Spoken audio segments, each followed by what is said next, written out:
Many Americans are living paycheck to paycheck to an increasing extent. As a matter of fact, 78% of the adult population in the US confess that they live paycheck to paycheck. Nearly half of them, 44%, have credit card debt, while 62% do not even have $1,000 set aside for emergencies. As household debt balloons and costs of living rise in some parts of the country, a six-figure income doesn't always equate to financial security. Of course, the 2020 economic crisis has only made everything worse. Now, all kinds of families are worried about paying their bills. Hello, and welcome to our channel, folks. Today, we are going to talk about why 78% of Americans are broke and how to prevent it. Studies have shown that Americans in the middle class tend to be optimistic about their financial state. They are less likely to have doubts about their ability to strike the right balance between spending now and saving for the future than those who aren't in the middle class. The question is whether their expectations and beliefs are accurate in light of the current situation. It's natural to assume that higher-earning households would have more savings because they have more financial resources at their disposal. But the study by Willis Towers Watson and other research suggests that's not always the case. While livable wages vary widely depending on where you live, these staggering statistics demonstrate just how few of us have the means to get by. Even people who make $100,000 a year are still living paycheck to paycheck, and 59% of people who make that kind of money are in debt. And even worse, 56% of those 59% say that they are heavily in debt.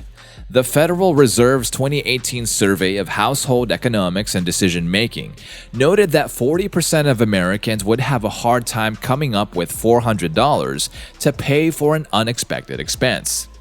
So, exactly what is causing the cash crunch? The first step in understanding why so many high earners struggle is identifying the specific causes of their financial woes. One of those causes could be debt. The Federal Reserve Bank of New York reported that in the fourth quarter of 2019, the total household debt in the United States reached an all-time high of $14.15 trillion. The vast majority of American debt is mortgage-related, although student loans make up an increasingly larger portion of what Americans owe. The Center for Retirement Research at Boston College found that debt, such as credit card balances, mortgages, and student loans, is the primary reason families earning $100,000 or more have difficulty coming up with $400 for an unexpected bill. There is no guarantee, however, that higher earners are accruing debt as a result of poor spending habits. Too high costs of living may be the source of financial woes for some Americans earning six figures or more. Home values, for instance, have gone up by almost a third since 2012. A house's median sales price rose to $324,500 at the end of 2019, up from $251,700 at the end of 2012. The demand for housing in certain markets has led to sky-high purchase and rental prices, taking up an even larger percentage of high earners' salaries. In one study, Magnify Money found that San Jose, California is the worst city to live in on a $100,000 annual income. Residents end up with a monthly deficit of $454 after paying for housing and other monthly expenses. Among these expenses are student loans, debt payments, healthcare, transportation, and childcare. The financial burden on families with high income increases as children mature and prepare for college, since children from wealthy backgrounds receive a limited amount of financial aid. During the 2019 to 2020 academic year, out-of-state tuition, fees, and room and board at a public four-year university averaged $38,330. Obviously, this can place an additional burden on six-figure earners. Now let's move on to investing. Some people get so offended when there's a question about investing their money that they feel the need to tell the whole world that they're never going to invest. Obviously, a 10% return on investment is no guarantee. After all, making money from investments is usually unpredictable. Sometimes you'll even lose money, but some years are going to be better than others. Would it be all that bad if you averaged a 7% annual return over the long run instead of a 10% annual return? And how about a 5% annual return? Doesn't that sound better than, well, being broke?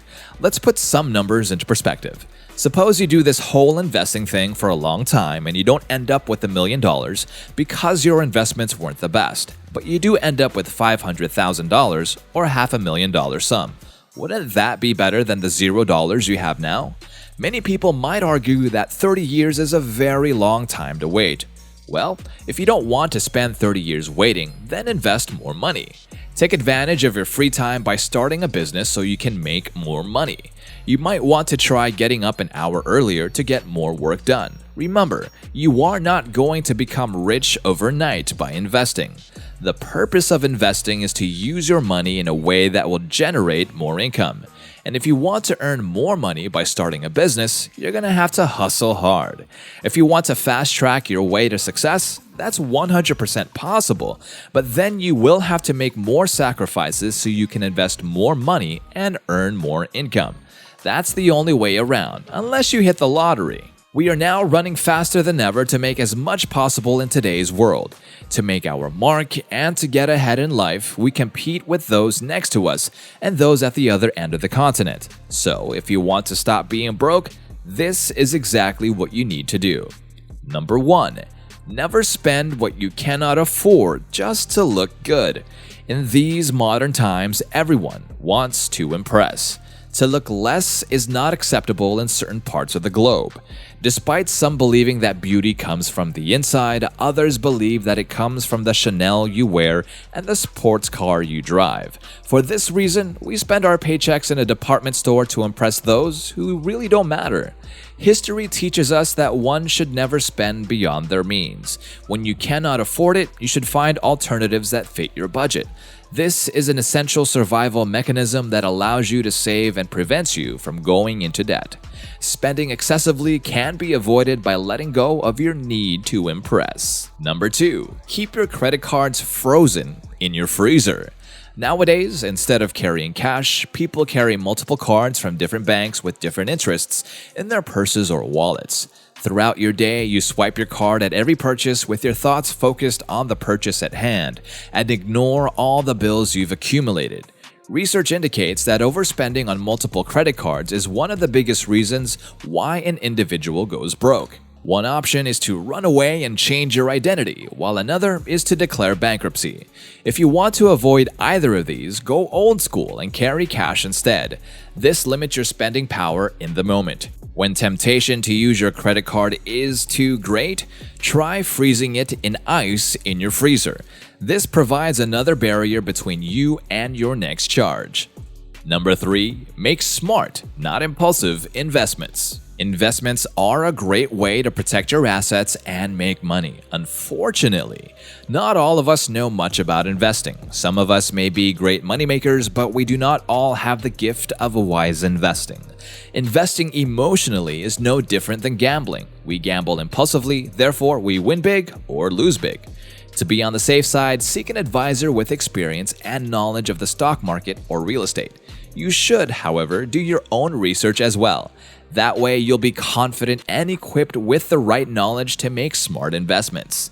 Once you become accustomed to investing, your experience will be your greatest advisor. To conclude, living paycheck to paycheck isn't confined to the low-income segment of society. Those with a higher cost of living may not benefit as much from a higher salary, especially if they rely on credit to cover the gap. The key to long-term financial stability is to break the paycheck-to-paycheck cycle. Increasing family income is a common solution, though not always possible, especially when times are tough. Getting rid of debt and reducing expenses are more immediate ways of getting the most from one's earnings. And that's all the time that we have today. I hope you enjoyed this video. If you have questions, please do feel free to ask them in the comments below. And don't forget to show your support by liking this video and subscribing to our channel and view more of our amazing videos. And one more thing, please do hit that bell icon on your way out to remain updated about all of our future videos. We'll see you next time.